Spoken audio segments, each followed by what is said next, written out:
What's up, everyone? We're going to do two things today really quick. I'm going to show you exactly how you can pick a business name using the generator that Shopify has on their website. Click the link above or below this video and you'll get right to it. This will generate a business name. All you got to do is just put in any word that you want to associate with your business name. And in this example, let's put in like guitar, for example. It'll list 100 business names that contain the word guitar. And then once you've identified the name that you want to best associate with your business, just hop on over to GoDaddy.com and then put in your domain. Let's say you want to use Doc Guitar. You can do this with any type of business. And GoDaddy will let you know whether or not your domain is available for purchase. And if it is, all you got to do is simply just add to cart and then checkout. It's $11.99 for the whole year. And then in the next video, we'll talk about hosting.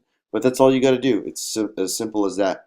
So hop on to Shopify's business name generator and then go over to GoDaddy and enter in any of the suggested names that contain the word you want to be best associated with your business, and then just simply add it to the cart. See if it's available first, add it to the cart, check out, and then boom, you got your business name and your domain associated all in one. Hope this helps with your side hustle. If there's anything you guys need clarification on, leave a comment below, share, and like this video. See you guys in the next one.